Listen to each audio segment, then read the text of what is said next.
hope you guys are ready for this video. This is pretty deep. This video is going to be a little deep. I got a lot of clips playing. I like to thank my man Ron for kind of hooking me up with the initial video that kind of led me down the hole to see exactly what is Uber and Lyft doing with these medical rides. Now, first off, you got to know what NEMT stands for. Anybody can start a business doing that. Honestly, anybody can start a business doing NEMT. You just have to get licensed for it. And then you get the insurance for it. And you're just transporting people to like doctor's appointments. It's easy to do. We're all doing it every day. And yet the apps, they're doing it. But if you only realize how much they're getting paid for these trips that we're getting $7 for, $8 for, $11 for, non-tipped. If you realize how much these apps got paid, you'd see all these little rinky-dink trips we're doing for these college kids. They don't make money on that. No, they make money through insurance.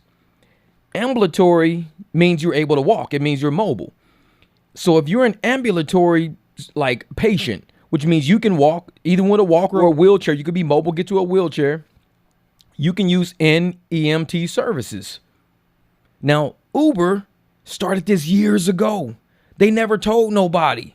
We always used to see these little rides pop up on our shit all the time. They never told nobody. Let me show y'all a couple of videos. These are just clips. I'm going to show you clips because it's a lot of video.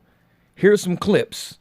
One thing still stands in the way of doctors and patients, and that is transportation barriers.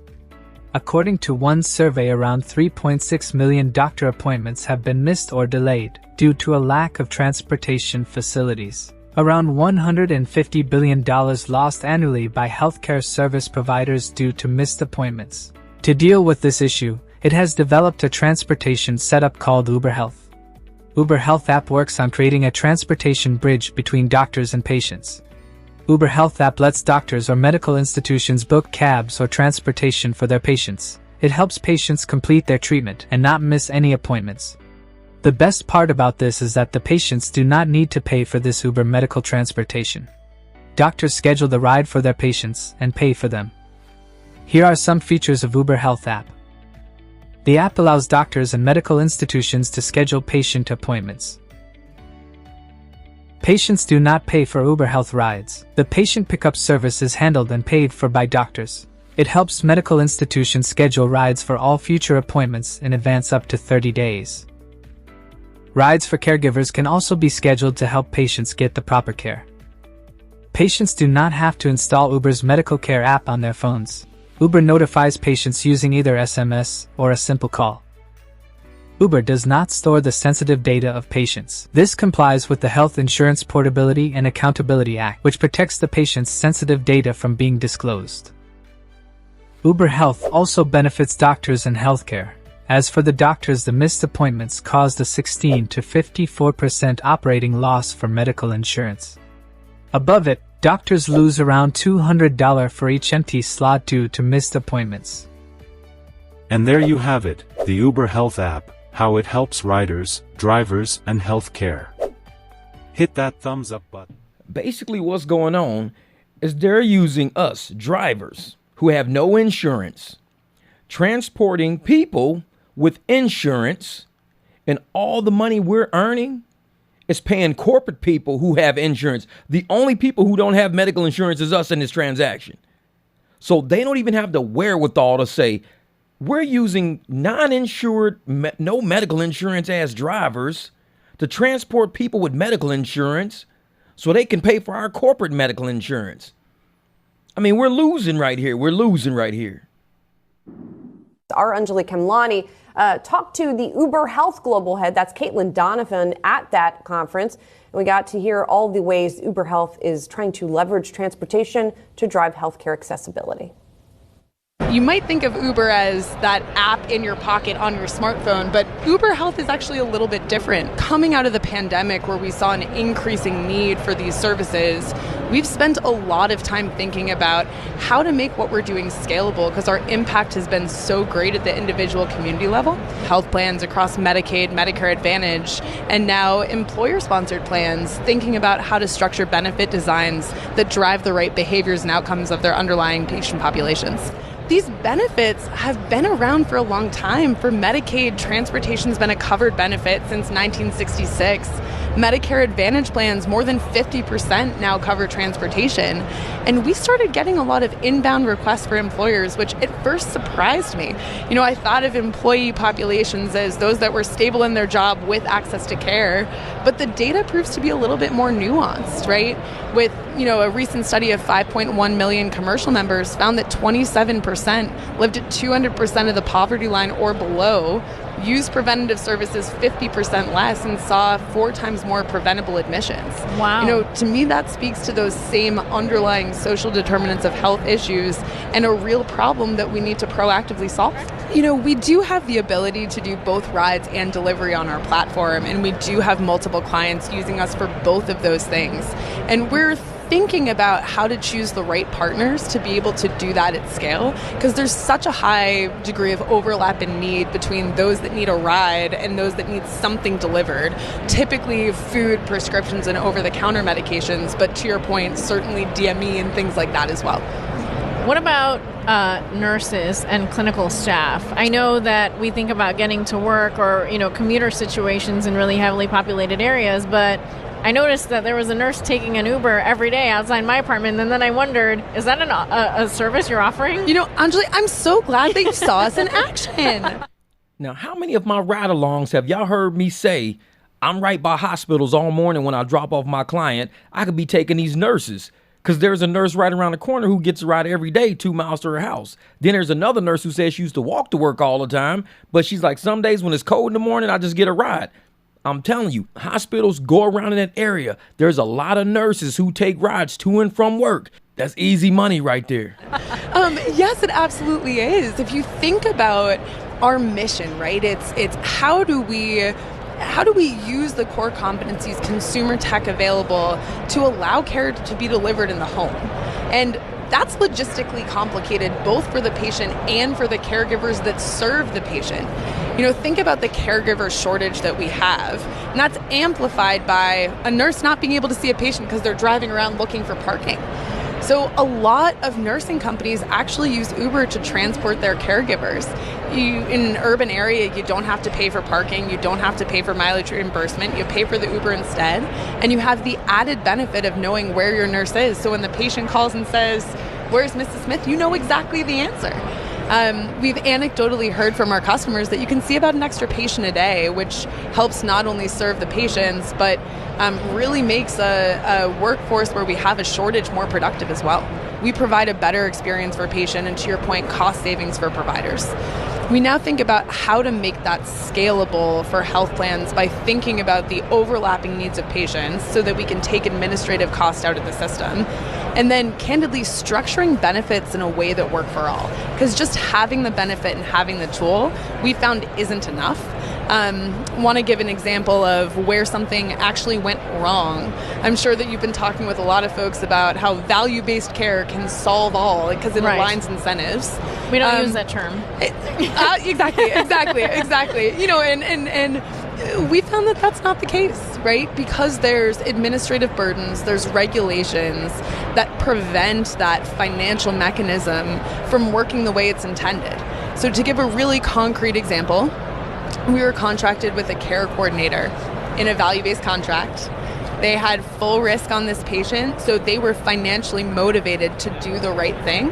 And we're in healthcare, so hopefully want to do the right thing anyway. And this patient had an acute event, needed to go to see their doctor. It was a dual eligible patient, which meant they were on both Medicaid and Medicare. Because they needed to cross state lines, Medicaid would not pay for a ride. Because this had happened so frequently, they'd exhausted their Medicare benefits, so Medicare wouldn't pay for the ride. And our customer called us and said, "What should I do?" And we said, well, that's why you're contracted with Uber Health. You anticipated that this would happen. This is the right thing to do for the patient. And by the way, you're financially set up to do so based on the contract you have with the payer. And they said, oh, do you know what? I can't do it because the patient has exhausted their benefit. I think the payer will get mad. So what happened was the patient had an acute event. They called an ambulance, so the transportation cost that would have been $40 was now $1,000. And they had an inpatient stay, which cost the system thousands more dollars. And so we spend a lot of time thinking about, yes, how to physically move the patient from point A to point B, but also how to pre-plan for this in your benefit design, how you administer it to avoid those situations and make it much easier to navigate the ecosystem. As you can hear in these conversations and these videos, they're talking about value-based contracts, things like that. You know, they're looking at all their partners and they're adjusting the prices based on value to make sure everybody wins. Nobody's ever talking about a driver. You never hear any of these videos discuss a driver. And nothing you've heard has you heard them talk about drivers or how we need to look out for drivers. Even when they're being interviewed, they never talk about drivers. It's always about the app, the partners, and the patient. We're the ones doing all the work. We're the earners. That's what they call it. Earner is a new name for slave in 2024, I'm starting to think. We're earners. We're not even in the conversation. We're just earners. Oh, we got these people who are going to cover it all. They're our earners. So when they log the ride and they do the ride, we can bill the insurance. We can get the money. We can cut the driver a little, $7, $8, and we get the big chunk, and the partner will get some, we'll get some, and the government covers it all. This is all tax dollars. Why do you think Tony West is involved? He's from the Justice Department. These are all tax dollars. These people know exactly what they're doing. The $7 billion buyback, tax dollars on our backs. These $10 million bonuses Tony West get, tax dollars on our backs. We got to start playing this game smarter. If you know that somebody's got a medical insurance ride, maybe you should rethink this. Because it's kind of funny how doctors say if they don't get the insurance ride, they miss out on $200. So they miss out on $200 worth of appointments and services and all this if we don't do the right. We're not getting anything. We're the ones facilitating all of these people to make money, and we getting $6, $4.57, $11 to go 18 miles, $26 to go 40 miles. But these people are getting hundreds and hundreds of dollars on our back. Listen to these videos. Understand what this stuff is saying to you. Hi, it's Jessica DeMassa with WTF Health. Joining me right now, I have Dan Trigub. He is the head of Uber Health. Yes, thank you for having me. Hi. Awesome to be here. Awesome to have you. Okay, so I want to start out by talking about this deal with Cerner. Yes. So tell me the specifics of it. I want to know how much you're getting paid. No, I'm joking. But no, tell me how this works. So what is happening? So basically, Uber is going to be something that someone can order from the EMR. Yeah, so step back for a second. Cerner has been in healthcare for over 40 plus years. They have 5,200 hospitals that they serve across the globe, and they touch over 220 million patients through their platform. So today at Uber Health, we have over 1,000 partners, many of which are large health systems that we work with, many of which are also Cerner users. So right now, we typically would partner with a health system. They have access to a standalone dashboard that we've built with HIPAA controls. So I'm a care manager at a hospital like Baycare. I go into the Uber Health platform, I can order a ride for a patient. The analogy or the example I always give is that care manager is on a swivel chair. They're in the Uber Health platform, and then they swivel their chair over to Cerner and are in the EHR getting all the patient information. What we're now able to do is fully embed and integrate directly into Cerner. So now I'm a Baycare case manager. I don't have to swivel my chair. I'm with a patient at the discharge moment in time, and I can go in, pull information from the electronic health record, pull a pickup and drop-off location, the patient name, and in less than a few seconds order a ride on behalf of my patient. And now it gives us access to all of Cerner's customers.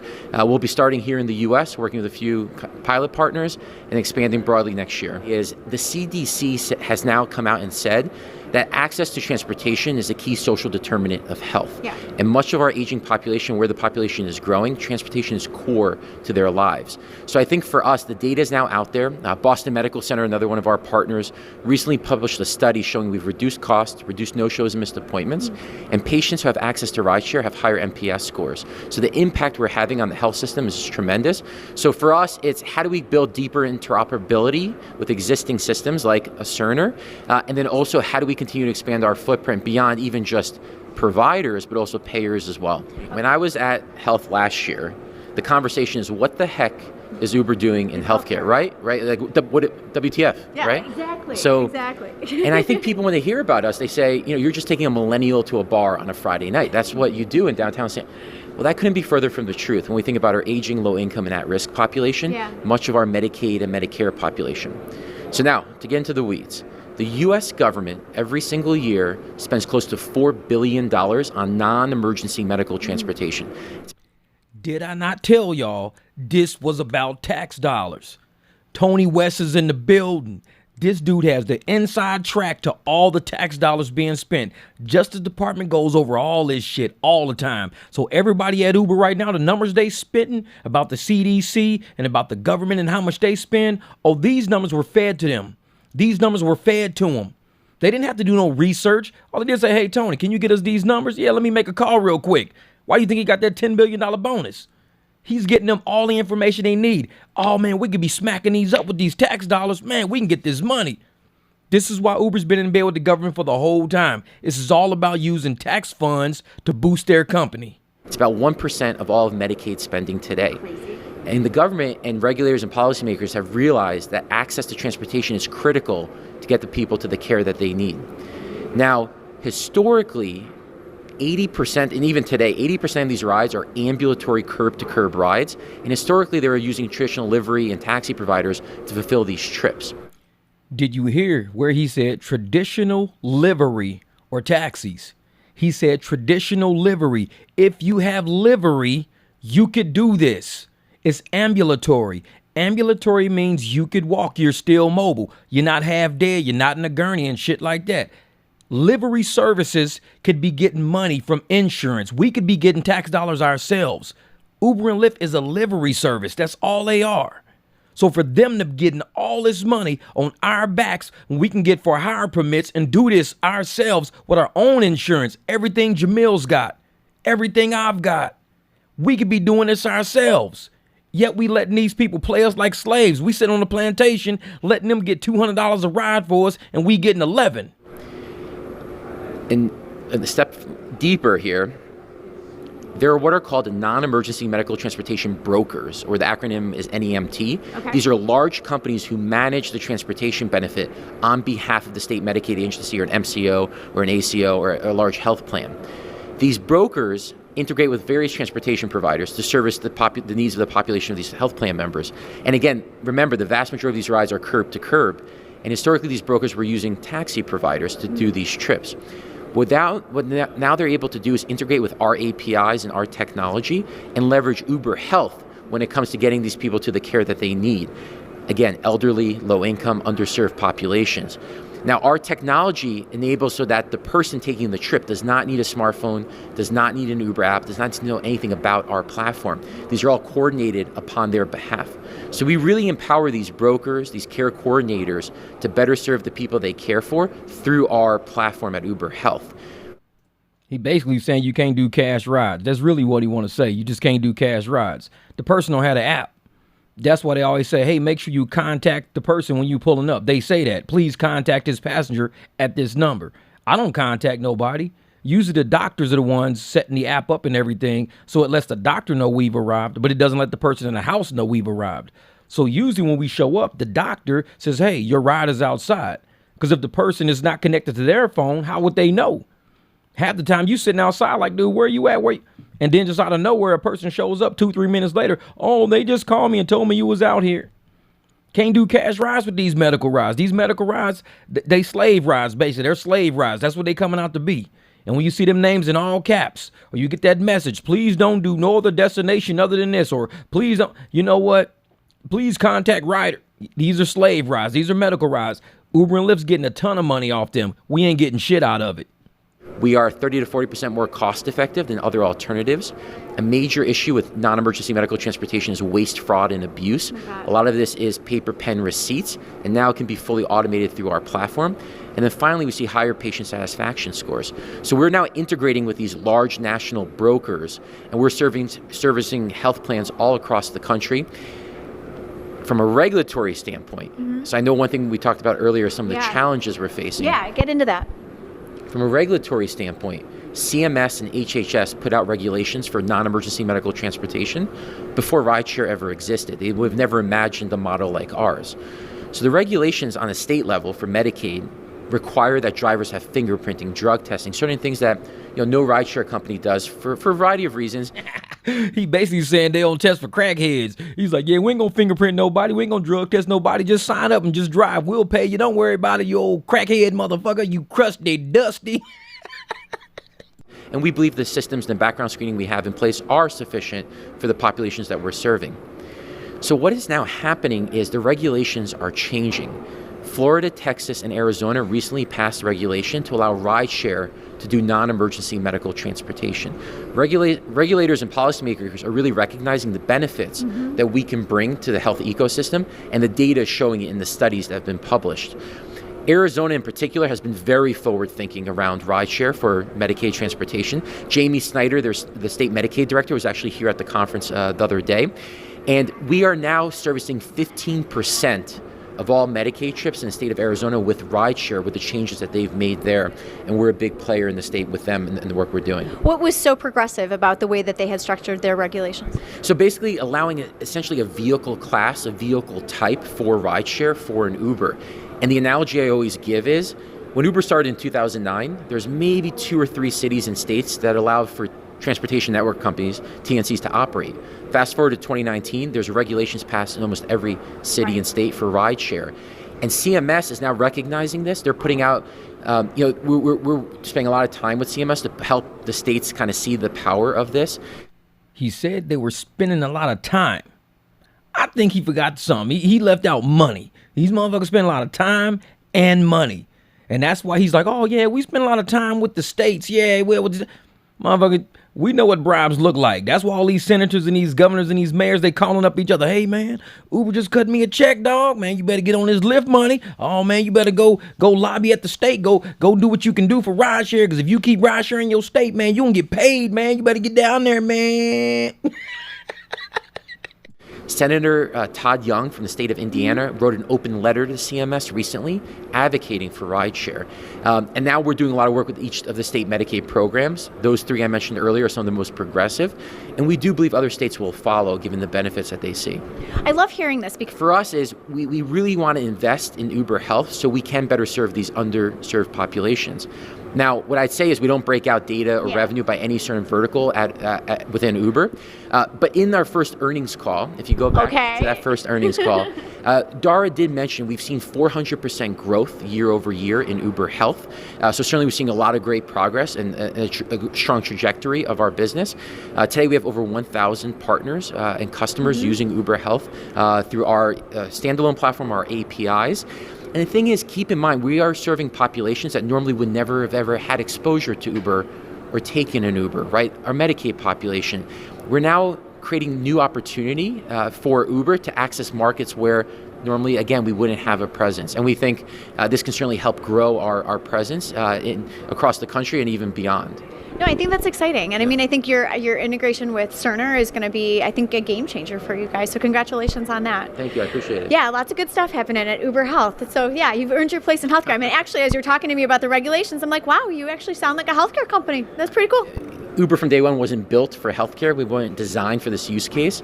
But given our platform and our reach, one thing we didn't mention is meal delivery. I was just going to say, when are we going to get Uber Eats in a hospital so you don't have to eat that food? So many Medicare Advantage plans actually pay for meal and grocery delivery. We think we can be a big player in that space as well as pharmaceutical delivery, durable medical equipment delivery.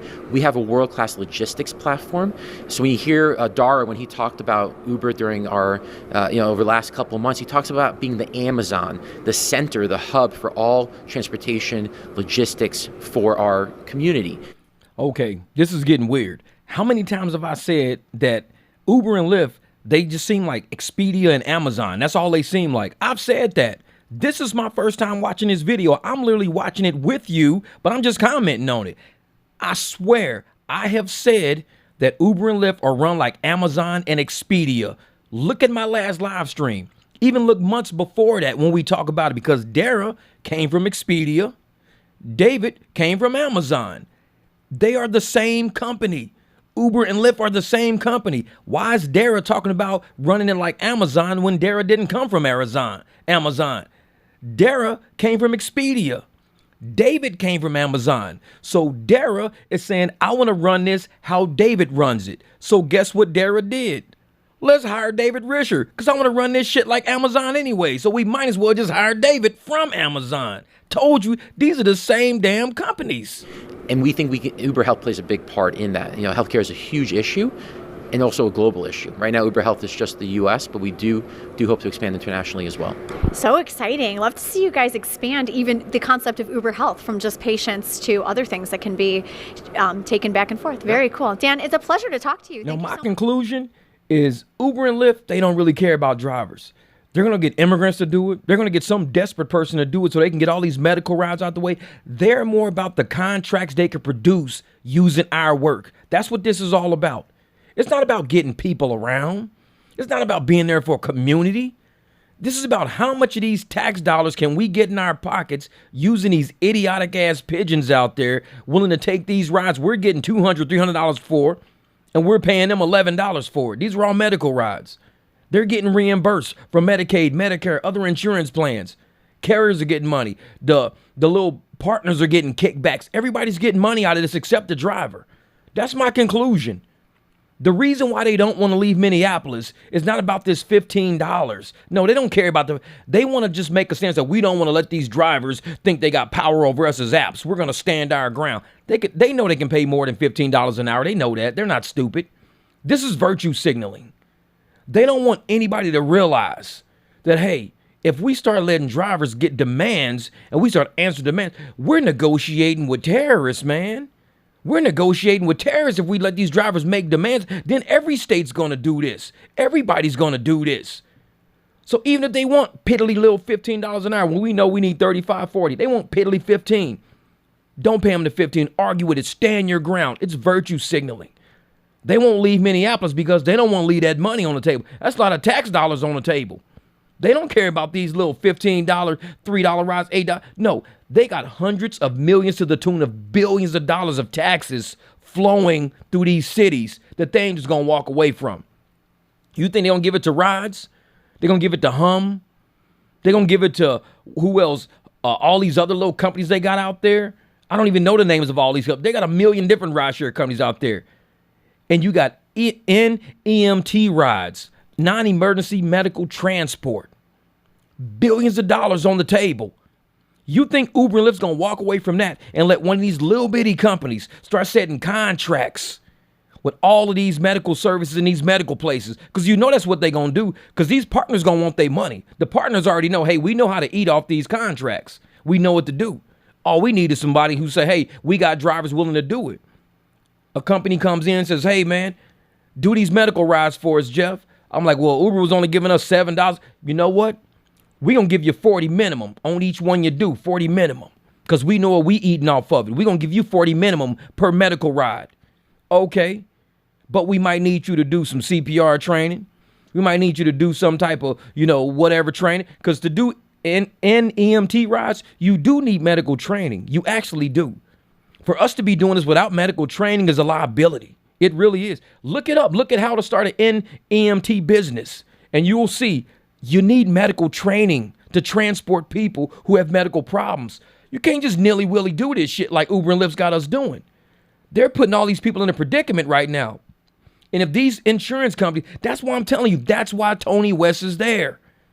Lawsuits, that's why he's there. Justice Department, that's why he's there. Because Uber and Lyft know they doing some real sketch shit.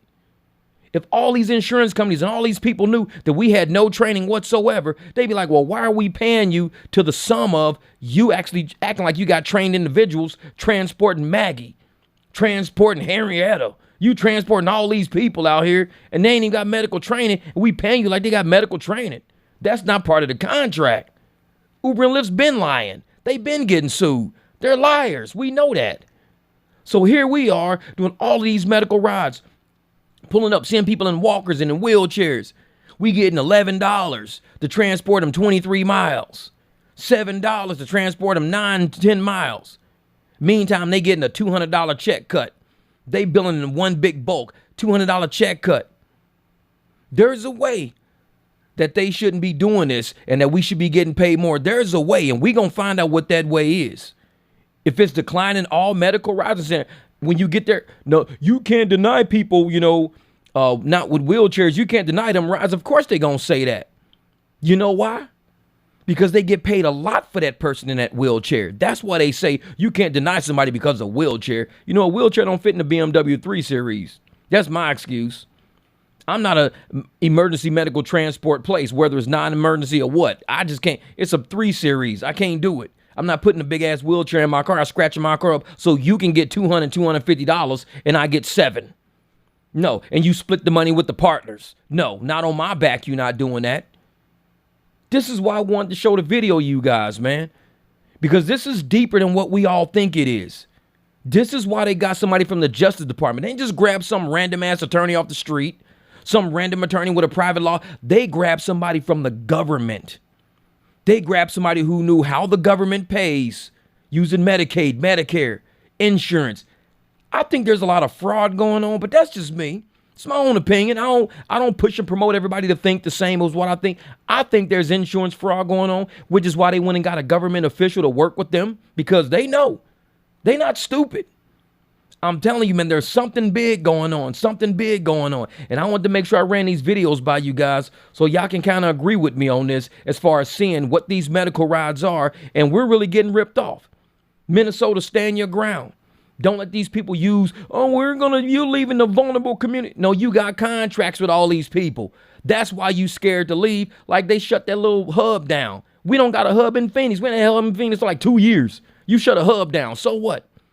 They got contracts, and if they violate all these contracts, they up shit creek. The drivers got the upper hand right now in Minneapolis. They don't even realize it. You guys got the upper hand. Keep fighting. We the 300. We got your back. So you essentially heard what everybody had to say. This is basically what's going on and how they're making so much money. They don't even want to speak how much money they make on our backs, not on record, because they know they're doing some real gimmicky shit to these drivers out there, making us think we're contractors worth, paying and doing this as a living, but they're the ones making all the money on our backs. I don't like it. And the fact that, he says, we're doing 50% of Arizona's rides and we're doing this in Arizona. Arizona's one of the biggest places, and, all the regulations are changing. Politicians are being paid. A lot of politicians are being paid. Their pockets are getting fattened by these apps saying, we're going to give you kickbacks on things. Just change the regulations a little bit. Kind of let us in the door some. Let us make a little money some. I'm telling you, if you want to do rideshare, you want to do livery services, there's ways in your state that you can link up with companies to do medical rides. But in order to do that, we're going to have to start declining a lot of medical rides by Uber. A lot of them. We keep declining them until they raise the rates up for us. Or we go out and we get our own services and we do our own, that we find out exactly what's necessary to do this, and we start doing non-emergency medical transport ourselves, and we get the money from insurance. We get the big checks now. We can bill. Uber and Lyft will be like, well, we can't find any drivers because all the drivers figured out how to do it by themselves. Hey, it's right on the table. Who's smart enough to take this leap? I'm thinking about doing it. I know my man Jamil, he's got shit going on. I'm about to jump on with him and be like, dude, let's do this shit, man. Let's go and try to do some NEMT rides. Let's see if we can get this money.